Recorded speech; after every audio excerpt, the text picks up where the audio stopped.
Halo semuanya, balik lagi dengan saya. Hari ini, saya menemukan sebuah cerita yang sangat menarik. Sampai-sampai, saya nggak sabar buat ceritain langsung ke kalian. Kisah ini punya semuanya. Ada sedihnya, ada bahagianya, dan yang pasti, ada pelajaran berharga di dalamnya. Jadi, siapkan cemilan kalian, dan mari kita mulai pembahasannya.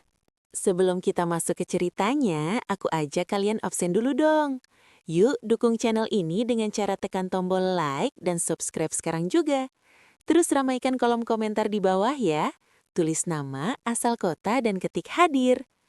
Aku pengen tahu nih, sahabat paling jauh dari kota mana aja? Malam itu Jakarta tampak lebih gemerlap dari biasanya. Aku menatap pantulan diriku di cermin besar kamar kami. Gaun satin berwarna merah marun yang dibelikan Aris minggu lalu membalut tubuhku dengan sempurna. Aris bilang, ulang tahun pernikahan kami yang ke-7 harus dirayakan dengan istimewa. Angka 7 katanya adalah angka keberuntungan dan kematangan. Kamu cantik sekali sayang, bisik Aris sambil melingkarkan lengannya di pinggangku dari belakang.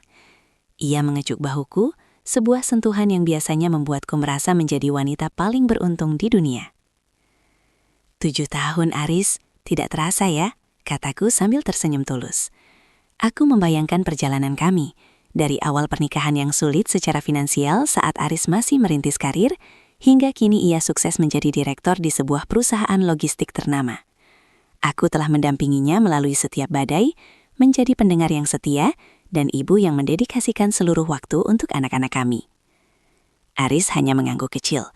Ada sesuatu di matanya yang tidak bisa kubaca. Tatapannya bukan lagi tatapan penuh gairah seperti biasanya, melainkan sesuatu yang lebih mirip dengan kegelisahan yang ditekan dalam-dalam.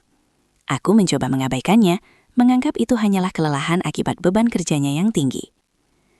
Kami tiba di sebuah restoran fine dining di lantai 56 sebuah gedung pencakar langit. Meja kami terletak di sudut paling privat, menghadap langsung ke hamparan lampu kota yang berpendar seperti berlian serakan. Suasana begitu romantis dengan iringan musik piano yang lembut dan wangi lilin aromaterapi yang menenangkan. Aku memesan menu spesial untuk malam ini. Ada sesuatu yang sangat penting yang ingin aku bicarakan, ujar Aris setelah kami duduk. Ia menggenggam tanganku, namun telapak tangannya terasa dingin dan sedikit berkeringat. Tentang apa? Kamu ingin kita liburan ke luar negeri? Atau tentang rencana menambah anak? Tanyaku dengan nada menggoda mencoba mencairkan suasana yang tiba-tiba terasa kaku. Aris terdiam sejenak. Ia melepaskan genggamannya dan meminum air putih di depannya dengan sekali teguk. Laras, pernikahan kita sudah berjalan 7 tahun. Kamu istri yang luar biasa, sangat berbakti. Tapi dalam perjalanan karirku dan pencarian kedewasaan spiritualku akhir-akhir ini, aku merasa butuh sesuatu yang lebih, sosok yang bisa membimbingku lebih dalam lagi. Keningku berkerut. Maksudmu, aku kurang mendukungmu? Sebelum Aris menjawab, pelayan datang bukan membawa makanan, melainkan mengantarkan seorang wanita menuju meja kami. Wanita itu mengenakan gamis sutra berwarna krem yang sangat elegan dengan hijab yang tertata rapi. Wajahnya tetap awet muda meski kurat-kurat usia mulai muncul di sudut matanya. Ia membawa aura ketenangan yang sangat dominan. Jantungku seolah berhenti berdetak. Aku mengenali wajah itu, wajah yang 10 tahun lalu selalu berdiri di depan kelas, memberikan wajangan tentang moral, etika, dan kesucian sebuah hubungan. Dia adalah sosok yang sangat kuhormati, tempatku mengadu saat aku masih remaja. Bu Sarah, ucapku terbata-bata, hampir tidak percaya. Wanita itu tersenyum, senyum tenang yang dulu sangat kukagumi, namun kini entah kenapa terasa begitu menusuk. Halo Laras, apa kabar nak? Sudah lama kita tidak berjumpa dalam suasana seperti ini, sapa Bu Sarah dengan nada lembut yang masih sama seperti dulu. Aku menatap Aris dengan bingung. Aris, kenapa mantan guruku ada di sini? Kamu mengundangnya untuk ikut merayakan ulang tahun pernikahan kita? Aris berdehem. Ia berdiri dan menarik kursi untuk Bu Sarah di sampingnya dengan gerakan yang sangat sopan, seolah sedang memperlakukan seorang ratu. Laras, duduklah.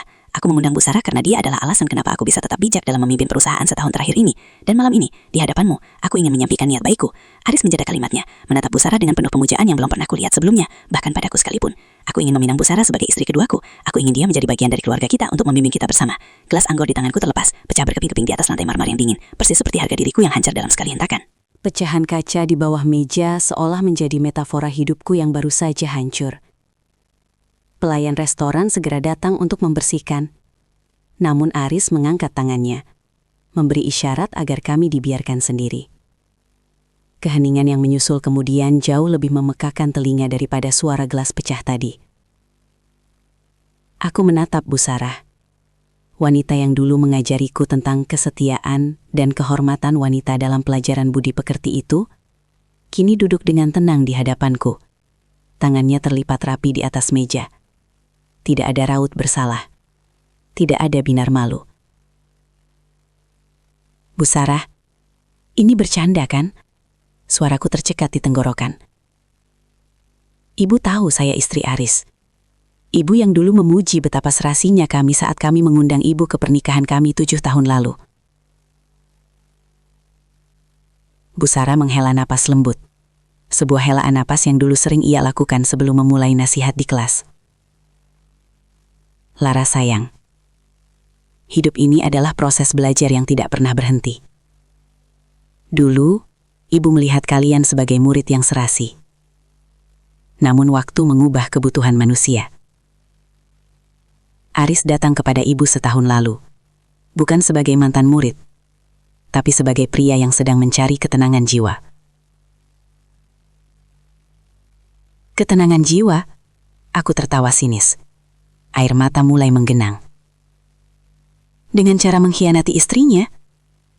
Dan ibu, sebagai gurunya, membiarkan hal itu? Laras, Aris memotong dengan nada memperingatkan. Jaga bicaramu. Bu Sarah tidak melakukan apapun selain membantuku. Aku yang memohon padanya. Aku merasa pengalamannya, kedewasaannya, dan kebijakan yang ia miliki bisa melengkapi kekurangan dalam rumah tangga kita. Kamu terlalu sibuk dengan urusan domestik, Laras. Kita butuh seseorang yang bisa membawa kita ke level spiritual yang lebih tinggi. Level spiritual? Aku menoleh ke arah Aris dengan tatapan tajam. Kamu menyebut poligami dengan mantan guruku sebagai pencapaian spiritual? Aris, ini menjijikkan. Bu Sarah meraih tanganku, mencoba mengelusnya, namun aku segera menariknya kembali seolah tersengat listrik. Nak Laras, Bu Sarah tetap tenang. Ibu mengerti kamu syok, tapi cobalah melihat ini dari perspektif yang lebih luas. Ibu tidak berniat merebut Aris darimu. Ibu justru ingin membantu kamu mengurus Aris, membimbingnya agar tetap di jalan yang lurus. Ibu sudah tidak butuh harta. Ibu hanya ingin sisa usia ibu bermanfaat untuk keluarga yang ibu sayangi. Apakah kamu tidak ingat apa yang ibu ajarkan dulu? Bahwa pengorbanan adalah bentuk tertinggi dari kasih sayang. Aku terpaku. Dia menggunakan teknik manipulasi yang sama seperti saat di sekolah. Menggunakan kata-kata mulia untuk membungkus sebuah tindakan yang sangat rendah.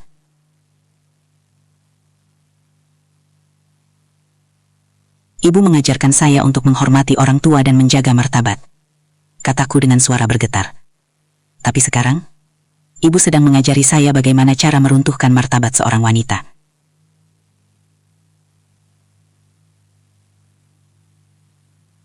Ibu bukan guru saya lagi. Ibu adalah wanita yang sedang mencoba melegalkan perselingkuhan dengan kedok bimbingan spiritual. Wajah Bu Sarah sedikit berubah. Senyum tenangnya sedikit memudar, digantikan oleh tatapan yang dingin. Laras, jangan biarkan emosimu menutup pintu keberkahan. Aris sudah membulatkan tekad. Dia mencintai ibu, dan ibu merasa bertanggung jawab atas kebahagiaannya. Kami berharap kamu bisa menerima ini dengan lapang dada sebagai bentuk bakti pada suamimu. Aris mengangguk setuju. Kami sudah menyiapkan rumah kedua untuk Bu Sarah. Tidak jauh dari rumah kita. Semuanya akan teratur, Laras. Kamu tetap istri pertama. Tetap nyonya di rumah itu. Aku menatap mereka berdua. Di mataku, mereka bukan lagi suami yang kucintai dan guru yang kuhormati. Mereka adalah dua orang asing yang sedang melakukan transaksi atas kebahagiaanku. Aku tidak sanggup lagi duduk di meja itu. Aroma makanan mewah yang baru saja dihidangkan terasa seperti bau bangkai yang menyesakkan dada. Tanpa sepatah kata pun, aku menyambar tas tanganku dan berdiri. Laras, mau kemana kamu? Kita belum selesai bicara, seru Aris. Suaranya naik 1 oktav, membuat beberapa tamu di meja lain menoleh. Bicaralah dengan pembimbing spiritualmu itu, Aris. Aku mau pulang.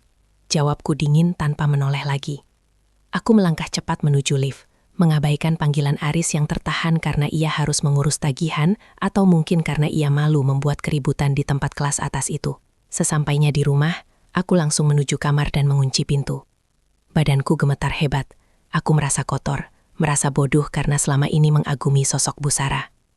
Aku teringat setahun terakhir ini, Aris memang sering pulang terlambat dengan alasan pengajian atau diskusi filsafat. Bodohnya aku yang malah merasa senang karena mengira suamiku sedang memperdalam ilmu agama. Aku teringat Aris meninggalkan tablet kerjanya di meja rias sebelum kami berangkat tadi. Tanpa ragu, aku membukanya. Aku tahu kata sandinya, tanggal pernikahan kami. Ironis sekali. Aku membuka aplikasi pesan singkat. Namanya di sana bukan Busara, melainkan Lentera Jiwa. Aku menelusuri percakapan mereka. Isinya bukan diskusi tentang kitab suci atau filsafat hidup. Isinya adalah rangkaian pengkhianatan yang sistematis. Mas Aris, terima kasih untuk tiket ke Bali kemarin. Diskusi kita di tepi pantai benar-benar membuka mata saya bahwa kita memang berjodoh di dimensi yang berbeda, tulis Busara. Sama-sama sayang, aku merasa lebih hidup saat bersamamu. Laras terlalu kaku, dia hanya bicara soal anak dan cicilan. Bersamamu aku merasa menemukan diriku kembali, balas Aris. Bali? Mereka pergi ke Bali saat Aris bilang ada kunjungan kerja ke Surabaya 3 bulan lalu. Hatiku serasa diiris sembilu. Namun yang lebih mengejutkan adalah sebuah kiriman foto. Busara berpose di sebuah rumah mewah yang tampak baru selesai dibangun. Rumahnya indah, Mas. Aku tidak sabar untuk bimbingan spiritual setiap hari di sini, tulis wanita itu dengan emotikon hati. Rumah itu, aku mengenalnya. Itu adalah tanah yang Aris bilang akan dijadikan investasi untuk masa depan pendidikan anak-anak kami. Ternyata dia membangun istana untuk mantan guruku di atas uang yang seharusnya menjadi hak masa depan anak-anaknya sendiri. Tiba-tiba, suara mobil Aris terdengar masuk ke garasi. Tak lama kemudian, gedoran keras terdengar di pintu kamar. Laras, buka pintunya. Jangan bersikap kekanak-kanakan. Kita harus membicarakan jadwal pertemuan keluarga besok. Busara akan datang untuk menjelaskan semuanya pada ibu dan bapak, teriak Aris dari luar. Dia benar-benar sudah gila. Dia ingin membawa wanita itu ke hadapan orang tuaku. Dia ingin mencuci otak orang tuaku dengan karisma guru teladan milik Busara. Aku menghapus air mataku dan menatap layar tablet itu dengan tajam. Jika mereka ingin bermain peran sebagai orang-orang suci, maka aku akan menjadi setan yang membongkar neraka mereka. Pagi itu, rumah kami yang biasanya tenang berubah menjadi medan perang yang sunyi. Aris sudah rapi dengan kemeja batiknya. Sementara aroma melati tercium kuat saat pintu depan terbuka. Busara datang lebih awal, mengenakan gamis berwarna abu-abu yang sangat santun, membawa sekotak kue seolah dia adalah tamu terhormat yang sedang berkunjung. Bapak dan ibu sudah duduk di ruang tamu. Wajah mereka tampak bingung sekaligus segan. Bagaimanapun, mereka mengenal Busara. Dia adalah sosok yang mereka puji saat aku lulus SMA dulu karena berhasil mendidikku dengan baik. Bapak, ibu, mohon maaf kami mengumpulkan kalian pagi-pagi begini. Aris membuka suara dengan nada yang sangat rendah hati. Tangannya tertumpu di lutut. Ada sebuah niat suci yang ingin kami sampaikan. Aku duduk di sudut ruangan, memangku laptop yang terhubung ke jaringan televisi pintar di ruang tamu. Aris melirikku dengan tajam, memperingatanku agar tidak membuat keributan. Ia menyangka aku sudah kalah dan menyerah pada keadaan. Suci? Ibu menyahut ragu. Maksudnya apa, Aris? Busara tersenyum, lalu bergeser duduk di dekat ibu dan menggenggam tangannya. Ibu, ini tentang ibadah. Aris membutuhkan pendamping yang bisa membimbingnya lebih dalam. Saya hadir bukan untuk mengurangi kasih sayang Aris pada Laras, tapi untuk menyempurnakan ibadah kita bersama sebagai satu keluarga besar. Bapak berdehem, tampak sangat terganggu namun tidak enak hati untuk membentak seorang guru. Tapi Busara, Laras ini istri sahnya. Apa tidak ada cara lain untuk membimbing tanpa harus menikah? Bapak, potong Aris dengan nada meyakinkan. Zaman sekarang godaan sangat besar. Dengan Busara di sampingku, aku merasa lebih terjaga. Ini adalah bentuk ketaatanku pada perintah agama untuk menghindari fitnah. Fitnah? Aku nyaris tertawa histeris mendengar kata itu keluar dari mulut pria yang sudah 3 bulan lalu tidur di hotel di Bali bersama wanita ini. Cukup sandiwaranya. Suaraku membelah ruangan. Aku menekan tombol enter di laptopku. Layar televisi di ruang tamu yang tadinya menampilkan wallpaper pemandangan tiba-tiba berubah. Muncul tangkapan layar percakapan dari tablet Aris. Foto Busara yang sedang berpose manja di depan rumah baru mereka muncul dengan sangat jelas. Mas Aris, terima kasih untuk tiket ke Bali kemarin. Diskusi kita di tepi pantai benar-benar membuka mata saya bahwa kita memang berjodoh di dimensi yang berbeda. Suasana mendadak beku. Ibu menutup mulutnya dengan tangan, Sementara bapak langsung berdiri, matanya membelalak menatap layar. Apa ini Aris? Gertak bapak. Wajah Bu Sarah yang tadinya tenang seketika pucat pasi. Ia mencoba berdiri, hendak meraih kabel televisi, namun aku lebih cepat menghalangi jalannya. Ini bimbingan spiritual yang ibu maksud? Tanyaku sambil melangkah mendekat. Pergi ke Bali saat saya sedang mengurus anak-anak yang sakit di rumah, menggunakan uang pendidikan anak-anak saya untuk membangun istana ibu? Laras, matikan itu! Aris berteriak, mencoba menerjang laptopku, tapi bapak mendorongnya hingga ia terduduk kembali. Diam kamu Aris, bentak bapak. Ibu Sarah, saya menghormati Anda sebagai pendidik, tapi apa yang saya lihat di sini bukan pendidikan. Ini adalah perzinahan yang dibungkus dengan ayat-ayat suci. Bu Sarah pasti mencoba membela diri. Dengan suara gemetar ia berkata, Ini hanya salah paham. Kami sedang melakukan riset untuk yayasan pendidikan di Bali. Riset di atas tempat tidur hotel, Bu. Aku menunjukkan foto lain. Foto swafoto mereka di dalam kamar dengan latar belakang handuk berbentuk angsa.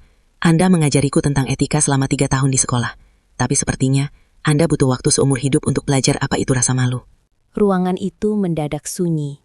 Hanya deru napas Aris yang memburu karena amarah yang memuncak. Bu Sarah masih berdiri mematung. Wajahnya yang tadi pucat kini berubah menjadi kaku, seperti topeng yang retak. Ia tidak lagi mencoba meraih kabel televisi.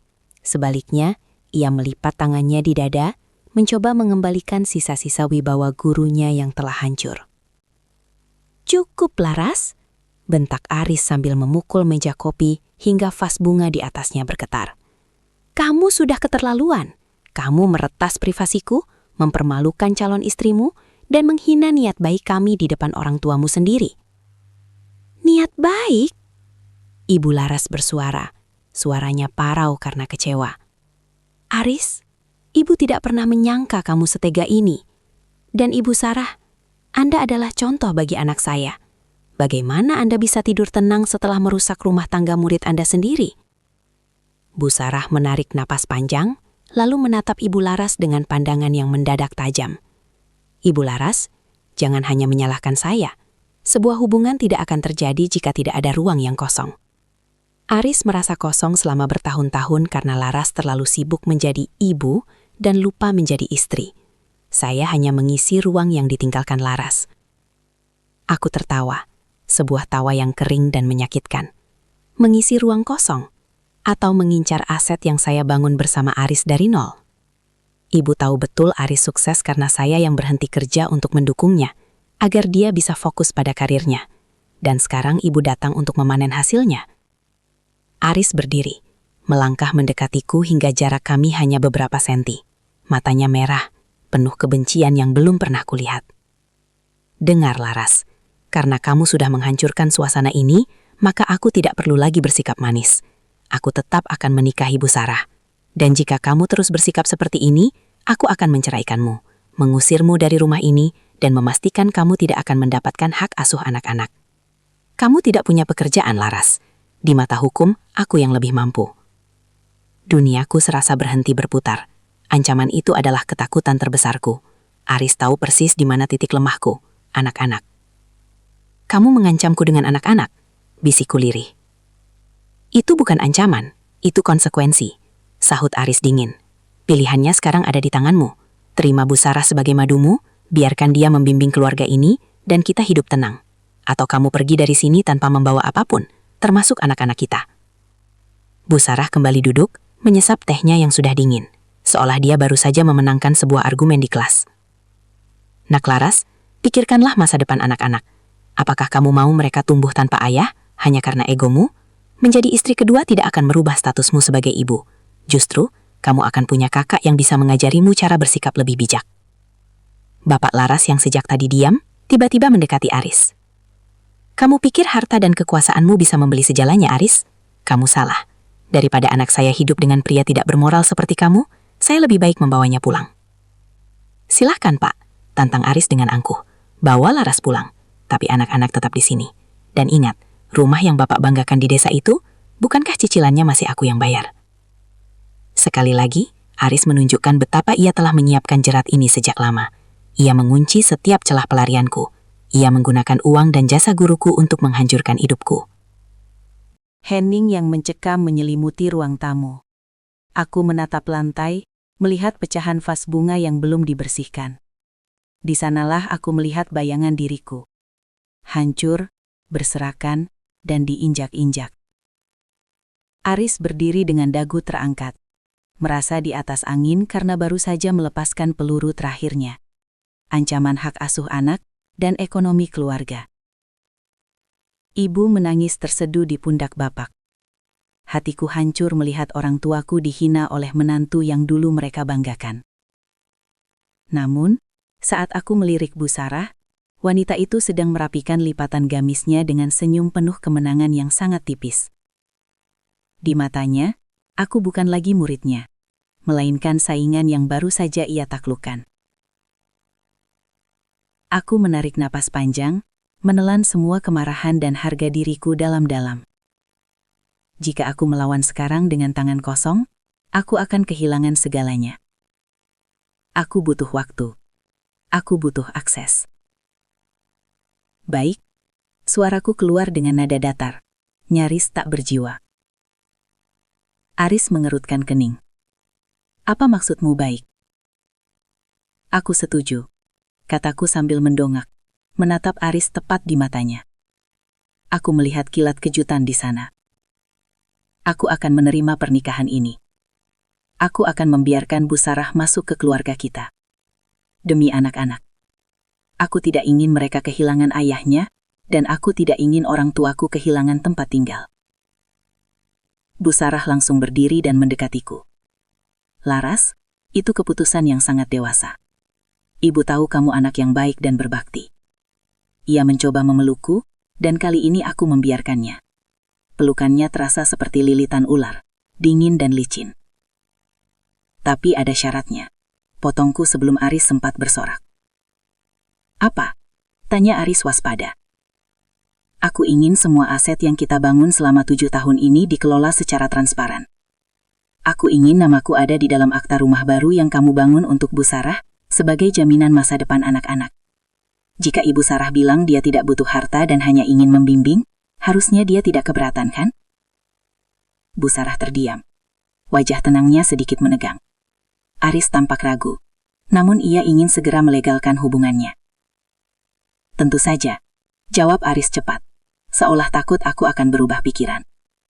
Besok kita ke notaris. Aku akan memastikan kamu dan anak-anak tetap terjamin. Bapak dan ibu menatapku dengan tatapan tidak percaya. Laras, apa kamu sadar dengan apa yang kamu lakukan? Bisik bapak penuh kekhawatiran. Aku memegang tangan bapak, menekannya kuat-kuat seolah memberi kode tersembunyi. Aku tahu apa yang aku lakukan, Pak. Aku ingin yang terbaik untuk semua orang. Malam itu, setelah semua orang pulang dan Aris tertidur pulas dengan senyum puas di wajahnya, aku duduk di ruang kerja bawah. Aku tidak sedang meratapi nasib. Aku sedang membuka brankas kecil di balik lemari buku. Aku mengambil tumpukan dokumen yang selama ini Aris abaikan karena ia terlalu sibuk berkonsultasi spiritual. Di sana, ada bukti-bukti potongan pajak perusahaan yang tidak konsisten, dan beberapa kwitansi transfer besar ke rekening pribadi Bu Sarah, jauh sebelum rencana poligami ini diumumkan. Aris pikir dia telah memenjarakanku. Dia tidak tahu bahwa dengan membiarkanku tetap di rumah ini, dia baru saja memasukkan musuh ke dalam selimutnya. Jika Ibu Sarah ingin mengajariku tentang pengorbanan, maka aku akan mengajarinya satu pelajaran terakhir. Jangan pernah meremehkan murid yang sudah kamu hancurkan hatinya. Pagi pertama setelah kesepakatan itu adalah neraka yang rapi. Bu Sarah datang membawa 2 koper besar, seolah dia bukan lagi tamu, melainkan penguasa baru yang sedang mengklaim wilayahnya.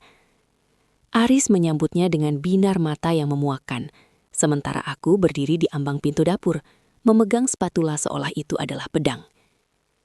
Laras, sayang, sapa Bu Sarah dengan nada keibuan yang sangat kental. Ibu pikir mulai hari ini jadwal makan kita harus lebih tertib. Aris bilang dia sering merasa kembung karena jam makan malam yang tidak teratur. Ibu sudah menyusun daftar menu sehat untuk sebulan ke depan. Ia meletakkan selembar kertas di atas meja makan. Meja makanku, meja yang kupilih sendiri detail ukirannya saat kami baru pindah. Dan untuk anak-anak, lanjutnya tanpa menunggu jawabanku. Ibu rasa jam belajar mereka harus ditambah. Ibu akan memberikan les tambahan setiap sore. Kita tidak ingin mereka hanya pintar secara akademis, tapi juga punya adab yang kuat, bukan? Anak-anak saya punya adab yang cukup baik, Bu, sahutku datar.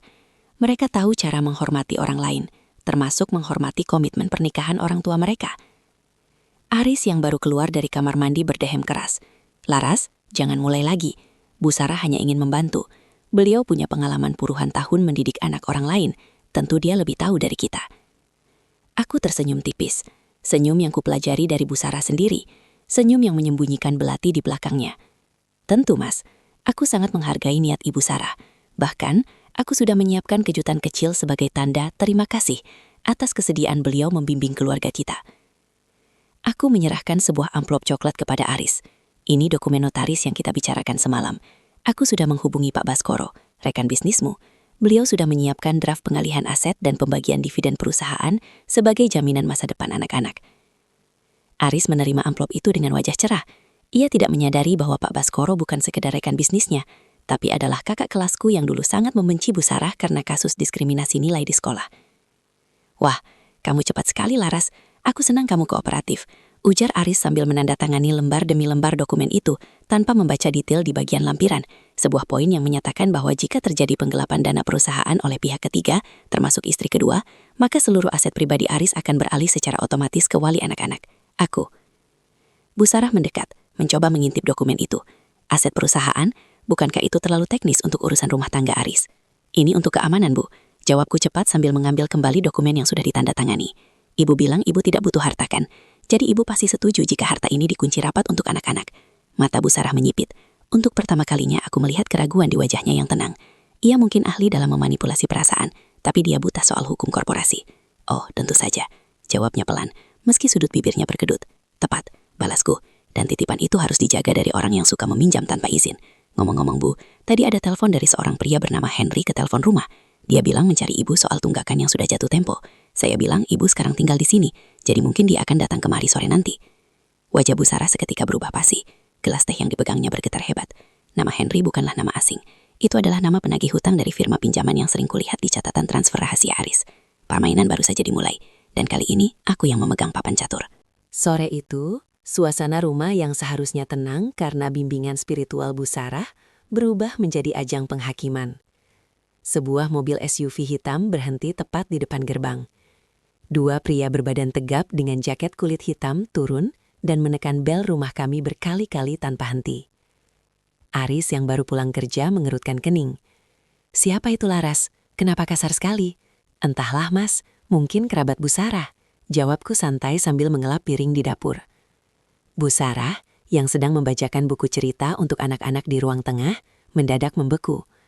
Wajahnya yang biasanya teduh kini pucat pasi, seperti kertas yang diremas. Ia mencoba berdiri dan menuju pintu belakang, namun aku sudah lebih dulu berdiri di lorong. "Mau kemana, Bu? Ada tamu yang mencari Ibu. Namanya Pak Henry. Katanya ini soal urusan mendesak yang tertunda," ucapku dengan nada manis yang mematikan. Aris membuka pintu depan. "Ya, ada perlu apa?" "Kami mencari Sarah Amalia." Suara pria bernama Henry itu menggelegar hingga ke dalam rumah. Kami sudah cukup sabar dengan janji-janjinya. Dia bilang suaminya orang kaya dan akan melunasi sisa 500 juta minggu ini. Tapi nomor kami malah diblokir. Aris terbelalak. Ia menoleh ke arah Bu Sarah yang kini berdiri gemetar di ruang tamu. 500 juta? Sarah, apa maksudnya ini? Bu Sarah mencoba memasang wajah terzalimi. Ia mendekati Aris dan memegang lengannya. "Mas, ini fitnah. Mereka hanya ingin memeras kita karena tahu Mas Aris orang sukses. Aku tidak pernah berhutang sebanyak itu." "Fitnah?" Henry tertawa sinis dan mengeluarkan selembar surat perjanjian bermaterai. "Ini tanda tangan Anda kan? Dan ini rincian transfer dari rekening Aris Adiwangsa yang Anda klaim sebagai cicilan. Kami tahu kalian baru saja meresmikan hubungan, tapi hutang lama tetap harus dibayar." Aku melangkah maju, membawa tablet yang tadi pagi kugunakan untuk memeriksa data perusahaan. "Mas Aris, sepertinya ini menjelaskan kenapa dana darurat perusahaan menyusut drastis bulan lalu. Ada aliran dana ke rekening firma Lentera Abadi, yang ternyata adalah perusahaan penagih hutang ini." Aris merebut surat itu, matanya membaca dengan cepat dan rahangnya mengeras. "Sarah, kamu bilang uang yang aku berikan itu untuk membangun panti asuhan di desa. Kamu bilang itu untuk menebus lahan wakaf yang tergadai?" "Mas, aku bisa jelaskan." Suara Bu Sarah mulai serak. Air mata buayanya mulai jatuh. "Jelaskan apa, Bu?" Potongku tajam. "Bahwa Ibu menggunakan karisma Ibu sebagai guru untuk menipu mantan murid Ibu sendiri? Ibu mendatangi Aris bukan karena cinta atau spiritualitas, Tapi karena Aris adalah bank berjalan yang paling mudah dimanipulasi dengan ayat-ayat suci. Anak-anakku yang ketakutan keluar dari kamar. Melihat mereka, amarahku semakin murni. Ibu ingin mengajar adab pada anak-anak saya, sementara ibu sendiri adalah seorang penipu yang lari dari tanggung jawab. Aris menatap Bu Salah dengan pandangan yang belum pernah kulihat sebelumnya, pandangan jijik. Pria yang tadinya memuja lentera jiwanya itu, kini menyadari bahwa ia bukan sedang memelihara bidadari, melainkan parasit yang sangat cerdas. Keluar, desis Aris pelan namun dalam. Mas, Bu Sarah mencoba memelas. Keluar dari rumahku, teriak Aris hingga suaranya bergema. Pria-pria pendagih hutang itu tidak tinggal diam, mereka menggiring Bu Sarah keluar dengan paksa. Sementara wanita yang tadinya terlihat sangat berwibawa itu kini hanya bisa menangis histeris. Serbet gamis mahalnya terseret di lantai kayu yang dulu ia banggakan. Pintu depan tertutup dengan dentuman keras, menyisakan kesunyian yang mencekik di ruang tamu. Aris berdiri mematung, menakap lantai seolah-olah ia baru saja melihat seluruh dunianya runtuh. Di luar, suara mobil para penagih utang itu perlahan menjauh, membawa pergi wanita yang selama setahun ini ia anggapnya sebagai lentera jiwa. Aris berbalik perlahan.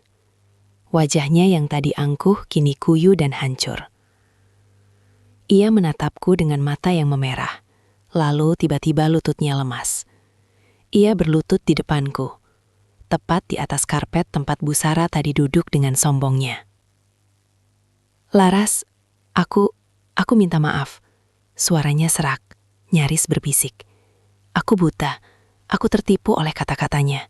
Kamu benar, dia hanya memanfaatkanku. Tolong, maafkan aku. Kita perbaiki semuanya, demi anak-anak. Aku menatap pria yang pernah menjadi pusat duniaku ini.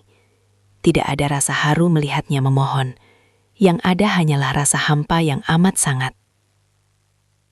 Pengkhianatan bukan tentang siapa orang ketiganya, tapi tentang bagaimana ia rela mengorbankan perasaan istrinya demi sebuah ilusi. Bangun Aris, jangan merendahkan dirimu lebih jauh lagi, kataku datar. Kamu memaafkanku kan? Aris meraih ujung dasterku. Aku akan batalkan semua rencana pernikahan siri itu. Aku akan mengurus semuanya secara hukum. Kita mulai dari nol sayang.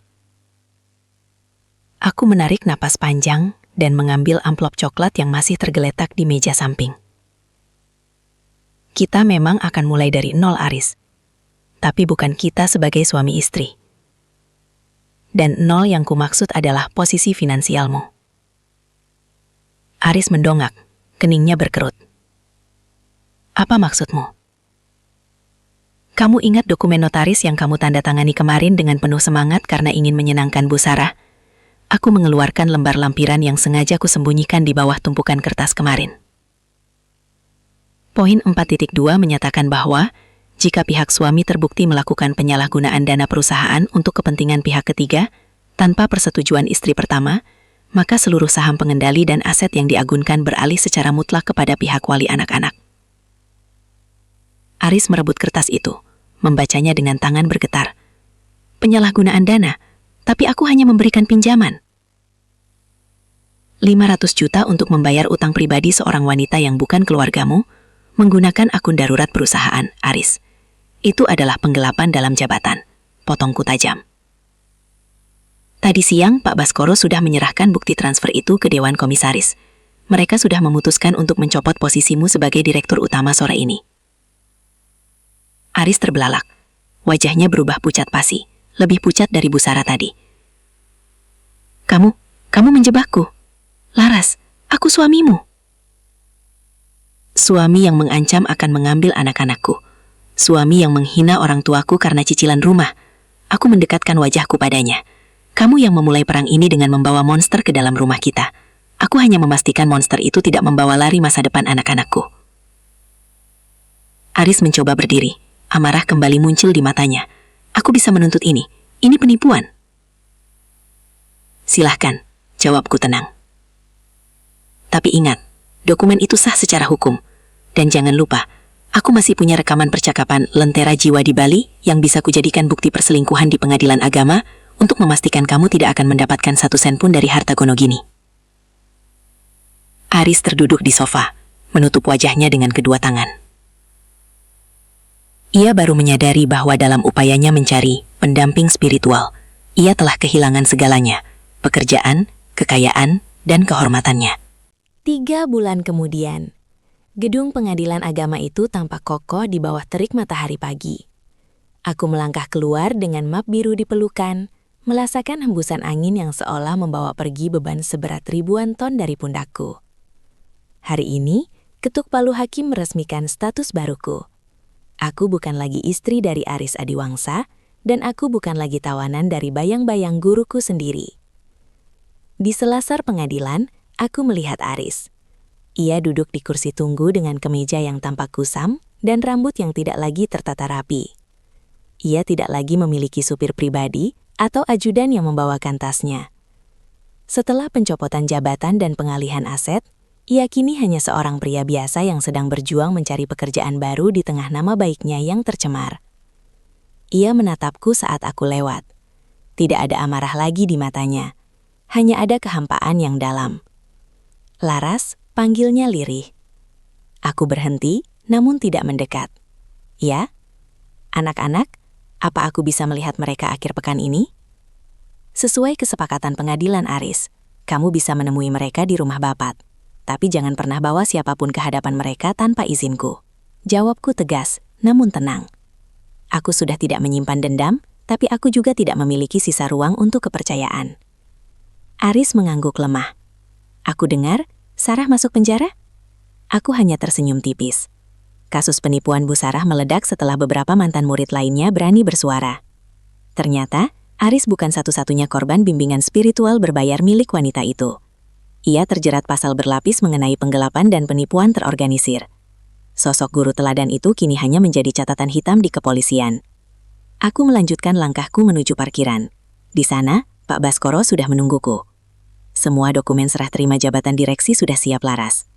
Dewan Komisaris sangat terkesan dengan caramu mengamankan aset perusahaan selama krisis kemarin. Mereka ingin kamu mengisi posisi manajerial sementara sebelum pemilihan direktur baru, ujar Pak Baskoro sambil membukakan pintu mobil untukku. Aku menatap tanganku yang kini tidak lagi memakai cincin pernikahan. Aku butuh waktu untuk anak-anak dulu, Pak. Tapi aku tidak akan membiarkan apa yang sudah kubangun bersama Aris hancur begitu saja. Aku akan kembali. Aku masuk ke dalam mobil dan menyalakan mesin. Sebelum pergi, aku melirik kaca spion. Aku melihat Aris masih berdiri di sana, sendirian, mengecil hingga hilang dari pandangan. Aku pulang ke rumah yang kini benar-benar menjadi milikku dan anak-anakku. Bapak dan ibu menyambutku di teras bersama kedua anakku yang berlari riang. Tidak ada lagi wangi melati atau aroma dupa spiritual yang menyesakan. Yang ada hanyalah bau rumput yang baru dipotong dan aroma masakan ibu dari dapur. Malam itu, aku duduk di meja makan yang dulu pernah menjadi saksi bisu rencana poligami yang gila itu. Aku mengeluarkan daftar menu sehat yang pernah dibuat Bu Sarah dan meremasnya membuangnya ke tempat sampah. Sebagai gantinya, aku membuka buku catatan baruku. Di halaman pertama aku menuliskan satu kalimat. Hormat tidak bisa dipaksakan dengan gelar atau ayat. Ia harus dibangun di atas kejujuran. Aku menarik napas panjang. Fajar baru telah tiba. Aku mungkin kehilangan seorang suami dan seorang guru, tapi aku telah menemukan kembali diriku yang jauh lebih kuat, lebih bijak, dan yang paling penting, merdeka. Tamat. Oke, itu dia pembahasan kita hari ini. Gimana? Cukup bikin geleng-geleng kepala, kan? Saya harap kalian dapat sesuatu dari video ini, atau minimal bisa nemenin waktu luang kalian. Jangan lupa subscribe kalau kalian nggak mau ketinggalan cerita-cerita menarik berikutnya yang bakal saya bahas. Makasih udah mampir di channel ini. Sampai jumpa lagi di video berikutnya.